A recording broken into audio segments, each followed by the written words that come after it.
Hello, this is Mike Batt, and I'm just about to start episode 4 of my Diary of a Symphony, which has been a long time coming actually, because the last one I did was, well, a long time ago. The reason is I've been busy doing lots of other things, and as I said when I first started out, the very, very best thing you can have when you're working on a piece is a deadline, and I haven't got a deadline for this, although I did say in episode 1 I'd booked and I have booked an orchestra and a studio. Of course, I could cancel them if I panicked sort of soon enough.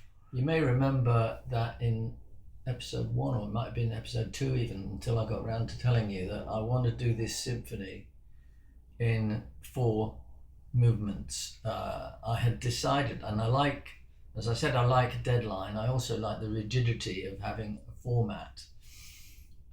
Some people in music call it a form, which is not far in word terminology from the word formula.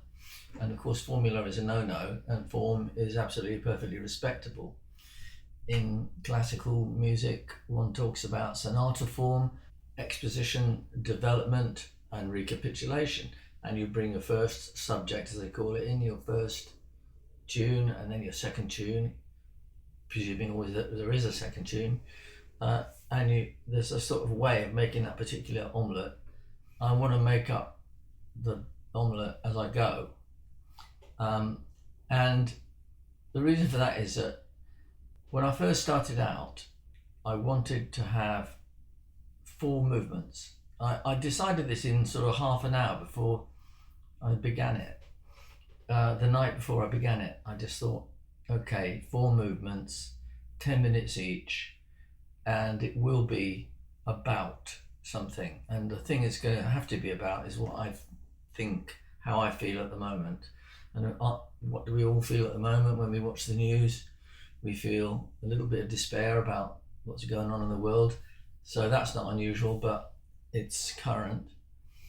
What's happening in Ukraine, what's happening in America, what's happening in the Middle East, all of it. But specifically focusing on the Ukraine when I began thinking about this. And I've got my 4 movements, which are exactly, I'm hoping they'll be 10 minutes long, not 9, not 11 minutes long. And I'll try and get them in to the second. I don't know why, it's just, if I'm going to have a canvas to paint on, imagine it as 4 canvases on a wall, and they all are exactly the same. And yet the content of them will be completely different. And that's the way I am approaching this symphony in terms of form. That's the only form that I'm using in terms of the traditional use of the word form. I'm not preconceiving any of the melodies at all, but I have preconceived the general texture and feel and content, mental content of what's stimulating me to write each movement.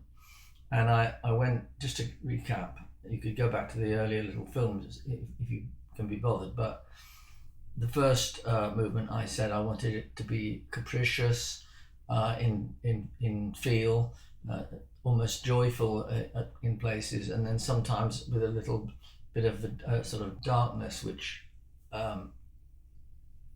is interlaced throughout it. Like any normal life in a city or a park or a family or person. And this is, if you like, or if I like, and you don't have to think of it like this, but I do in order to stimulate me to write it. I think, okay, well, this first movement is Ukraine and Russia and all the surrounding areas and the world before 2022. Of course, there's an awful lot of tension and an awful lot of things that one could say about the current affairs of the world at that point that don't necessarily mean that every moment of my first movement is dancing in the park. It's certainly not. But there is a little bit of that I found has crept into it, because I'm now some way into it. Weirdly, I mean, you might think, oh, that's not very far. I'm about halfway through the first movement. And so Yeah, I don't like to play back using samples. A lot of people do. A lot of people actually put the noises in using samples. I say noises, I mean the sounds. When I learned to arrange and compose, excuse me, you could only do it on paper, and you could only play it back on the piano, play it yourself. So all sorts of benefits with this software that I think are great. For some jobs, you can do entire jobs where you then take this score and then feed it with samples, and then you get a fairly good approximation of what it's like. But I don't want to hear a fairly good approximation of what it's like. It's just in my blood to hear it back on the piano. So even though I'm now playing this by hand, I like to hear it back. This is how I put the notes in, using the numbers for a crotchet, quaver. All of these numbers have got different note values assigned to them, and then stimulating it with the piano. So I write like that with one hand on here. So anyway, meanwhile, back at my score. Okay, so that's the piece, and I'm going to play it on the piano, or rather I'll have the score play it, or I'll go even bigger still. It starts, you may remember, with this load of every note on the violins and every note on the violas, all playing a separate note, and it'll sound like this. And it's kind of it's a crescendo into the third bar, where the oboe and clarinets, the oboes and the clarinets take it together. You see that A2 there. It did actually develop after the last time I spoke to you on this, and you'll see it, and I'll explain it as we go along. But effectively, it's just life in my mind. This is just the way I stimulate myself to write it. In your mind, it might sound like completely something different, but that's fine. It's not intended to be a picture book. It's just stimulated by thoughts. And the thoughts are, sadly, the first movement is before it's the feeling of what normal life is like, and it doesn't have really any sort of war content other than the ominous looming of it, which anyone listening to some of this will think, well, that's just there's a little bit of a folk dance in there that's four bars long. Why is that there? Well, in my mind, it's there because it then gets interrupted by something else, or foreboding, I suppose you might say, which is something that I had intended to do when I first started out and conceived the idea of this 4-movement structure.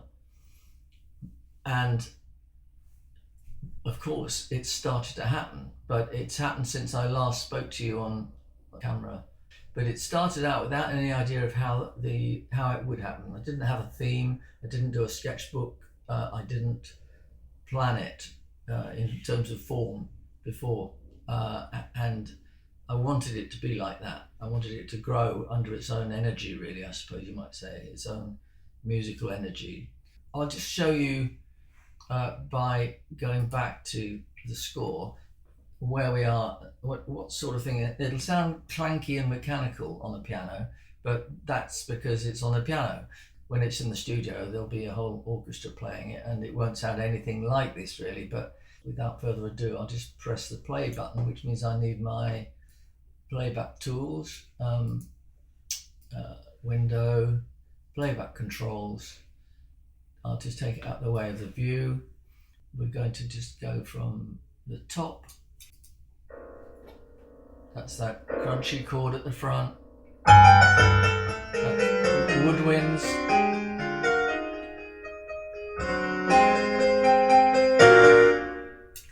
And you've got oboes and clarinets doing pretty much exactly the same, although these chords change here, and the flutes come in up here, and here they're joined by 3 trumpets. Now, I should explain that the classical tradition is to have your trumpets below your horns. I think the reason for that is the horns play a lot with the woodwinds, and therefore people liked to have it. But I just like my trumpets that at the top of the brass section. This is the brass section here. And so I have trumpets, 3 trumpets on one stage. So then you've got 2 horns there and 2 more horns, the lower horns there. Then you've got 2 tenor trombones there, and you've got a bass trombone, and then a tuba. You can see the tuba only plays 1 note at the end of bar 6 so far. The tuba can easily play it an octave lower than that. In fact, I think I'm going to put it down. Unison 1 octave. Okay, and there it is down there. And it'll therefore be playing exactly the same as the basses and the timp. I'm then going to go to the front and I'm going to play it for you. That's the opening chord of scrunchy strings. There's the woodwinds, and down here the strings, and a big, that's a brass chord, and 2 completely empty bars now, just for fun. And then in come these violins.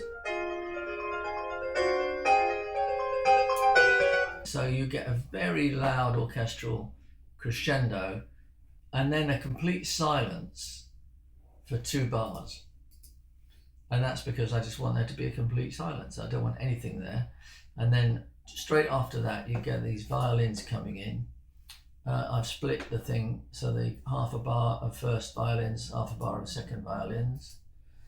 Same again, all the way through here. They're just sharing the melodic line, and the lower strings have got a tune as well. And then here, at bar 13, I've got this kind of odd little folk dance coming in. I'd like to think it's Eastern European sounding. Got little sections, this whole first movement. It goes from one to another quite quickly. What I've just heard myself say, which is true, is that the whole movement is made up.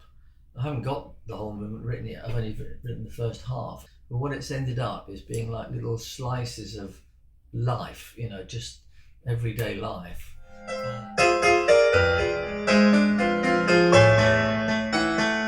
Quite a nice joyful big chord there, and lots of little woodwinds.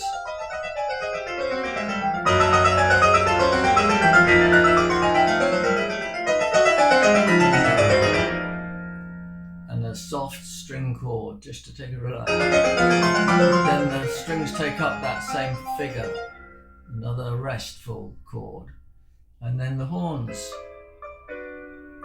Those chords are horns. Now that little tune there, which I'll jump in and look at a bit more closely here, is on the oboe, and it's a cheeky little tune. There's a little skipping tune almost.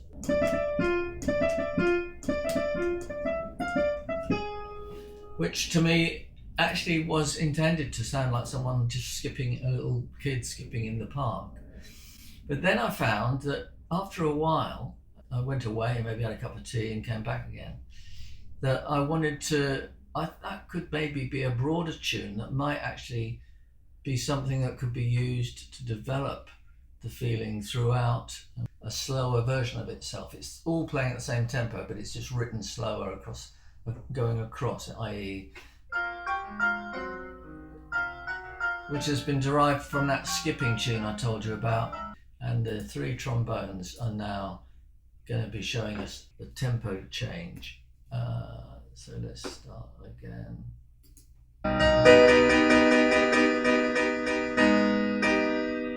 Now, so it's already in the slow. It's a different version of that opening tune, but for strings. Horns, chords, and that's a solo there for the clarinet. After the slowing down by the trombones, I decided to take that opening tune, which is the thing the woodwinds do, that thing, but develop it, and I'll ask the principal trumpet to bring a cornet, and there's a lovely homely sort of sound to them, but it's going to play, which is pretty much the same as the beginning, and then it goes up here.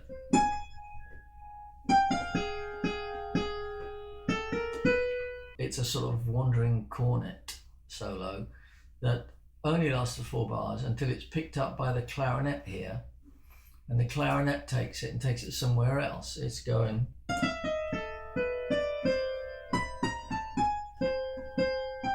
And so on, with just French horns underneath holding the harmonies.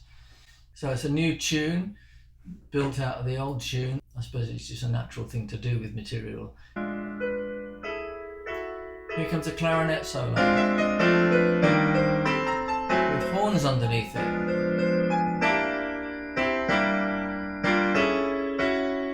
And the violins come in now with trump. Now it's a little bit ominous now, this tune.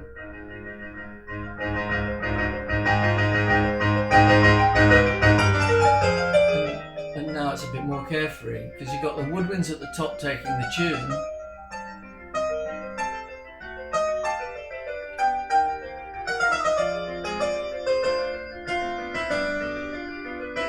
So it's a much more pleasant tune there, played by the woodwinds in unison, single woodwinds in unison, as I've got decided at the moment. I might make it double woodwinds.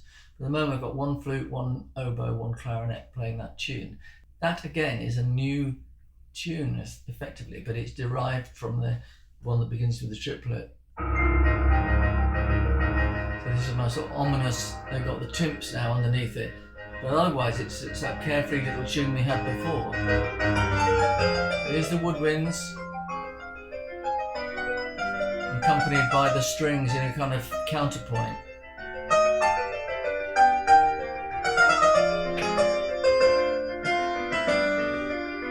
A sort of happy resolution, and then a great big chord on everyone. Bam!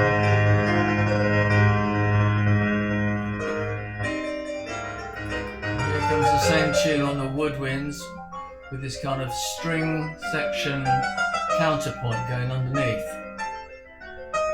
This woodwind tune with a much more nice resolution, very satisfying.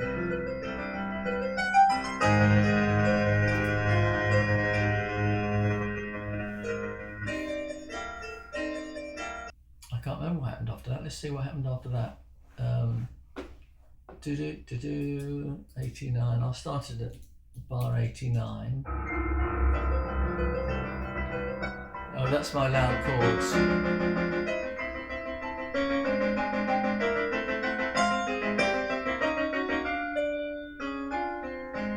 Trumpet solo. You see it there? Nearly at the top of the page. Here comes those violins and stuff I'm talking about just now. And this is going to be a loud moment. I'm taking off these dynamics in a minute, but at the moment it's a crescendo. I don't want it a crescendo, I want it to be loud all the time. This is a development of it. Violin solo. Again, that's a slightly weird sounding tune, but I rather like its sort of slight sourness because it's being played on a beautiful violin solo. So now, I'm just going to go through it one more time now and try and talk you through it. Starts on the weird chord with the semitones, oboe and clarinets, trumpets, silence for 2 bars, and then this jolly little tune on the strings to keep some melody going and rhythm, more importantly.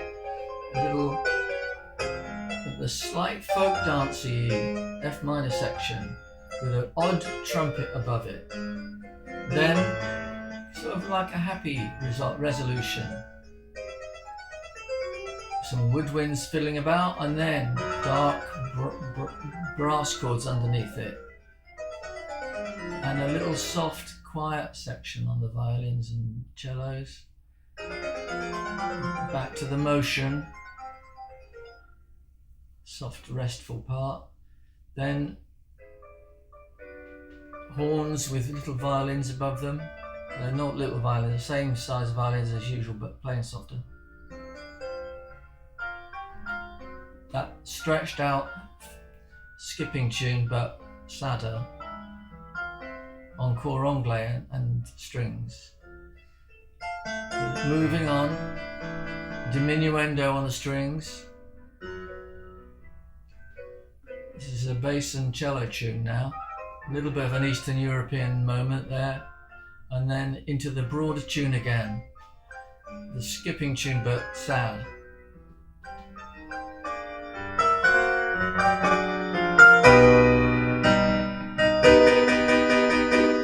Trombone trio, slowing it down to a cornet solo with strings underneath.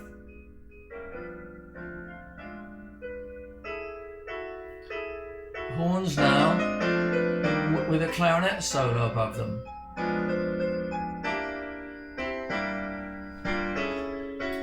Here comes the ominous tune. The trumpets going.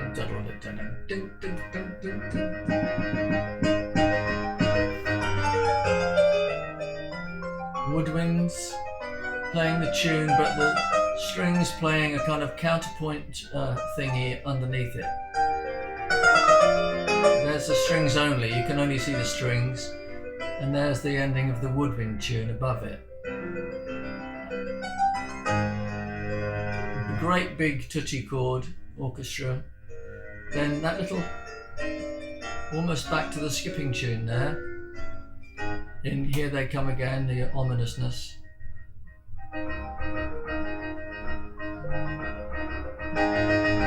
Now light-hearted again with the woodwinds, flutes, clarinets, bassoon underneath, just keeping violin solo there. Big stab coming up on the orchestra, and then strings. Stab. First violins.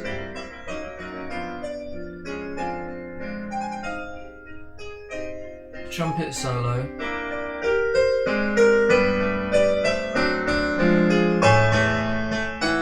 That nice resolution again. Then we come in with the woodwinds. Going to be strings there. That used to be the restful chord, but it's going to be big and brassy now. Then we have the final thing, which is that violin solo.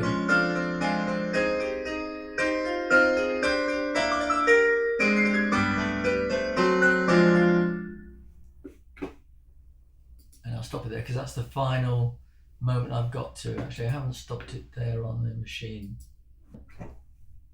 And so that's it. That's as far as I've got. It's only 118 bars. It's nothing.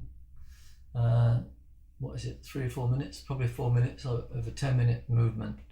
And that's where I am. It's been quite fun doing it on this As I said before, I love a deadline, and if they wanted it by next Thursday, it'd be finished by next Thursday, not tonight. But that's not the case at the moment, and I'm finding it quite interesting because having deliberately gone into it, I dived into the sort of cold deep end of the pool without any melodic material or intent as to even stylistic intent. I've written what came out, and that to me is very rewarding. There's a chance it won't sound terrible. What it might sound is so that you don't particularly like it as much as other things I've done, or you might hate it. I might not like it as much as other things I've done, or I might hate it. I don't think I'm going to hate it. I think it's certainly going to sound okay, but I don't want it to sound okay. I'd like it to sound great. So that's where we are with it. I'm having a lot of fun with it, except I didn't have fun yesterday when I recorded this entire video wearing a much better shirt and looking more relaxed and like this, in fact.